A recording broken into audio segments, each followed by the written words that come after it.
성도 여러분 안녕하세요. 이하준 목사의 은혜 나눔 채널입니다. 오늘 6월 24일 수요일 우리 하나님 말씀 함께 나눕니다. 좀 날씨가 더워져서 이렇게 좀 시원하게 입었는데요. 누가 저보고 하와이안 셔츠 같다고 그러시더라고요. 뭐 괜찮습니까? 좀 어울리는지 모르겠어요. 자, 이제 날씨가 더워지고 이제 장마가 시작이 되고 무더위가 시작이 되고 하는데 좀 이렇게 시원한 옷도 입고 시원한 어떤 바람도 불고 그러면 얼마나 좋을까.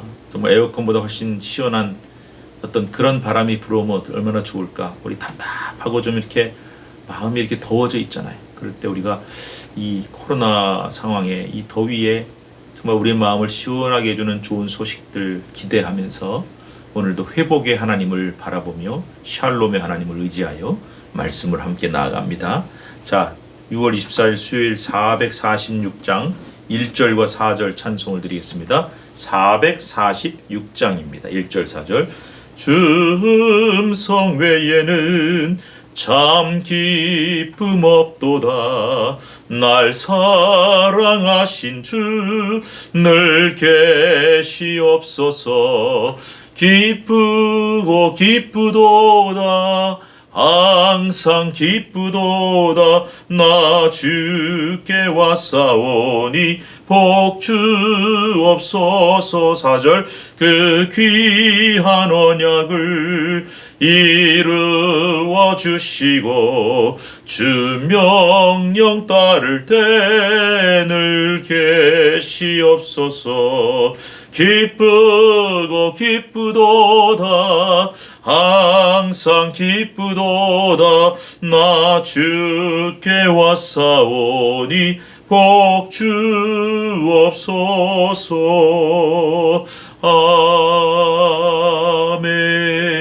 아멘. 아멘. 오늘 시편 128편을 읽겠습니다. 어제도 말씀드렸지만 신명기 말씀 다 끝나고 이제 시편 후반부로 말씀이 넘어왔는데요.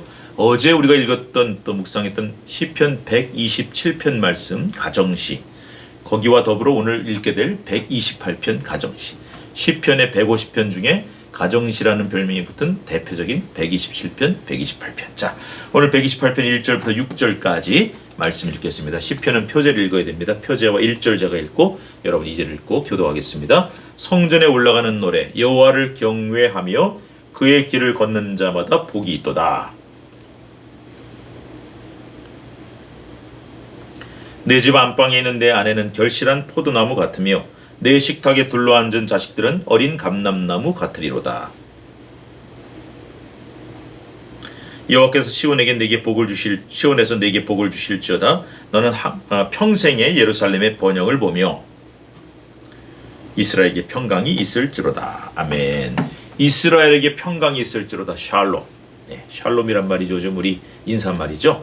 우리가 예배 회복의 날을 앞두고 웃으면서 손 흔들면서 샬롬하고 인사를 하고 있는데 샬롬, 평강, 하나님의 평강, 이 샬롬이 여러분에게 있기를 주님의 이름으로 축복합니다. 자, 성전에 올라가는 노래, 성전에 올라가는 노래라는 그 표제가 많죠.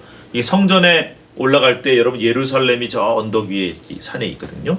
그 산을 향해서 내가 산을 향하여 눈을 들리라 하면서 노래를 부르면서 찬양을 부르면서 올라가는 거예요. 여러분 마치 교회 올 때 운전하고 하면서 찬송가 부르고 복음성가 부르는 것처럼 그런 노래인데 오늘 이 가정에 대해서 말씀하고 있어요. 자, 1절과 4절이 거의 비슷하죠. 여호와를 경외하며 그의 길을 걷는 자마다 복이 있도다. 여호와를 경외한 자는 이같이 복을 얻으리로다. 자, 우리 가정이 어떻게 하면 하나님께 복을 받을 것인가? 세상의 모든 가정이 복을 받기를 원하고 세상의 모든 사람들이 자신의 가정이 복을 받기를 원하지만 복을 받는 길은 아무나 받는 것이 아니다. 여호와를 어떻게 해요? 경외하는 자가 복을 받을 것이다. 하나님을 경외하는 자가 하나님을 공경하여 높이 받들고 하나님을 두려워하는 자가 오직 복을 받을 수 있다. 왜? 복의 근원은 하나님이시니까. 그러면서 그의 길을 걷는 자 그랬어요.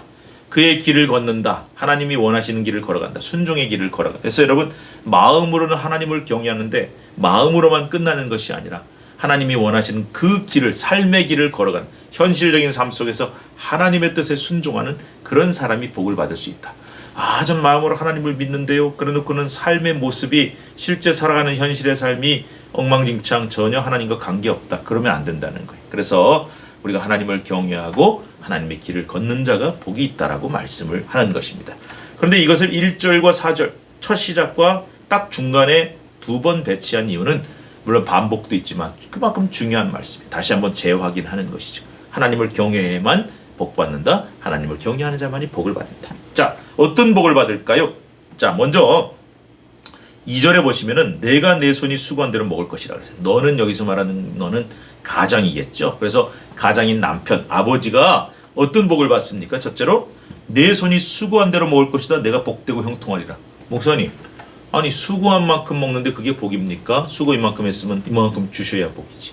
열을 수고했으면 100을 주시고 200을 주셔야 복이지. 많은 사람이 이렇게 생각하는데 이건 착각이에요. 여러분, 하나님께는 공짜가 구원을 값없이 주시는 건 맞는데요. 나는 아무것도 안 했는데 학생이 공부 하나도 안 하고 하나님 복을 주세요. 그래서 시험을 잘 봤다. 나는 노력을 안 했는데 뭐 이런 거는 없어요. 뭐 있기도 하죠. 어쩌다. 근데 거의 없어요. 하나님께서는요. 정말 막 공짜를 막 투여해 주시고 부어 주시는 거는 하나님이 아니시고요. 정말 내가 수고한 것을 그대로 걷는 복이 성경에 여러 번 나와 있어요. 근데 여러분 한번 현실적으로 봅시다. 여러분 수고한 만큼 거두십니까? 내가 노력하고 애쓴 만큼 나옵니까? 아니에요. 세상은 그렇지 않아요. 그렇지 않은 게 훨씬 많아요. 그런데 수고한 대로 먹는, 그래서 새나가는 일이 없게 하시고 빠져나가는 일이 없게 하시고 원수가 빼앗아가는 일이 없도록 탁 지켜주신다는 의미에서 우리가 수고한 만큼 수고한 대로 거두고 수고한 대로 먹는 것은 큰 복이에요. 그래서 네가 노력하면 거기에 대한 딱 맞는 대가를 주시겠다. 물론 더 보너스를 더해주기도 하시지만은 그런 의미에서 너 가장의 복을 말씀하고 있고요. 두 번째로는 3절에 나온 대로 내 집 안방에는 내 안에는 결실한 포도나무와 같다 그랬어요. 이스라엘의 포도나무는 굉장히 포도나무가 잘 자라기 때문에 알도 크고 굵고 굉장히 풍성합니다. 자녀가 풍성한 어떤 어머니가 돼서 아내가 돼서 가족을 먹여 살리고 또 자녀들에게 사랑을 쏟아 부어주고 주변에 나누고 이러면서 아주 풍성한 결실을 가진 어머니와 아내로 세워주시겠다고 약속을 하신 거예요. 그럼 자식들은 어떻게 되느냐? 자, 남편이 복을 받아요. 가장이 복을 받아요. 어머니가 아내가 복을 받아요. 그 다음에 식탁에 둘러앉은 자식들은 어린 감람나무 같아요. 성경에 나오는 3대 나무가 있죠. 포도나무, 감람나무, 무화과나무. 세 가지가 가장 중요한데 이 감람나무는 정말 중요해요. 올리브죠. 올리브가 뭐 우리 김치처럼 없어서는 안 되고요. 올리브유를 가지고 또 다 하고 올리브 기름으로 또 불도 아무튼 피우고 뭐 아무튼 모든 것에 올리브가 들어가요. 정말 없어서는 안 되는 거예요. 빠지면 안 돼. 그래서 아직은 어린 감람나무니까 열매는 없죠. 아직 열매가 나타난 게 없어요. 그러나 앞으로 그 미래가 밝아서 꼭 정말 하나님 나라에 그리고 세상 사람들에게 이웃들에게 주변 사람들에게 없어서는 안 되는 가장 필수 불가결한 존재로 만들어 주시겠다. 꼭 있어야 되는 존재. 여러분 놀라운 축복 아닙니까? 그래서 너의 자녀들이 아직은 열매가 없지만 반드시 하나님께서 미래를 그렇게 만들어 주겠다고 약속을 하셨어요. 또한 어떤 복을 받습니까? 4절에 다시 한번 여호와를 경외하는 자가 복을 받는다고 재확인한 후에 5절에 여호와께서 시온에게 내게 복을 시온에서 내게 복을 주신다 그랬어요. 평생의 예루살렘의 번영을 본다 그랬어요. 여러분 평생의 번영을 보려면 장수해야겠죠. 건강하게 장수하는 복을 주신다는 거예요. 내 자식의 자식을 6절에 보면 봐요. 자녀들을 잘 보고 자녀들이 잘 되는 것을 목도하는 복을 주셔서 하나님의 샬롬 이스라엘의 평강을 주시겠다고 약속을 했어요. 그런데 이 중에 우리가 하나 또 눈여겨볼 것은 5절에 시온에서 복을 주시고 평생의 예루살렘의 번영을 본다 그랬어요. 그러니까 너만 혼자만 잘 되고 나만 복 받고 끝나는 게 아니라 시온 예루살렘 같은 뜻이죠. 예루살렘이 잘 되는 것을 번영을 보신다는 거죠. 그래서 여러분 내 하나가 있음으로써 그 사람 때문에 가정이 잘 되고 또 그 회사가 잘 되고 직장이 잘 되고 나라가 잘 되고 그죠? 그 특별히 여기서는 영적인 의미에서 교회니까 예루살렘은요. 그래서 교회가 번성하고 잘 되는 건 얼마나 놀라운 복입니까? 여러분 저는요 참 이게 중요하다고 생각해요. 우리가 복 받는다 그러면 우리는 세상 사람들은 다 나 복 받는 거 우리 자식 내 가족 이거밖에 생각 안 해요. 그런데 성경은 말씀합니다. 복의 근원으로서의 복이 정말 중요한 거예요. 그래서 그 사람이 있음으로써 그 사람이 속한 공동체가 복을 받고 번영되는 것. 이게 복의 근원이에요. 굉장히 귀한 거고 아브라함의 복이죠. 이 복이 너무나 귀합니다. 여러분에게 있기를 바라고요. 특별히 여러분 신앙생활하는 교회, 우리 효자교회가 또 여러분이 다니시는 교회가 내가 이 신앙생활하는 동안에 참 번성하고 참 부흥하고 성장하고 아름다워지는 이런 것은 누구도 받기 쉽지 않은 놀라운 복인 거예요. 여러분 이 복이 함께 하시길 바라고, 코로나 때문에 비록 교회가 어려움도 있고 여러 가지 가정이나 이 직장도 쉽지 않았지만 이제 곧 극복하고 여기 말씀한 복을 여호와를 경외하는 여러분에게 주실 줄로 믿습니다. 주님의 축복이 함께 하시길 바랍니다. 우리 주님의 이름으로 주여 부르시고, 주여 여호와를 경외하는 가정, 그의 길을 걷는 가정이 되게 하시고, 남편이 나가서 하는 모든 일들이 뿌린 대로 심는 대로 거두고 먹는 귀한 복을 주시고, 아내가 풍성한 복을 주시고, 우리 자녀들에게 미래를 열어주시고, 장수하며 건강하며 자녀와 자녀손이 잘 되는 복을 주시고, 나로 인해서 내 가정이, 직장이, 나라와 민족이, 특별히 교회가 잘 되고 부흥하는 놀라운 은혜를 허락해 달라고 우리 주님 앞에 기도하겠습니다.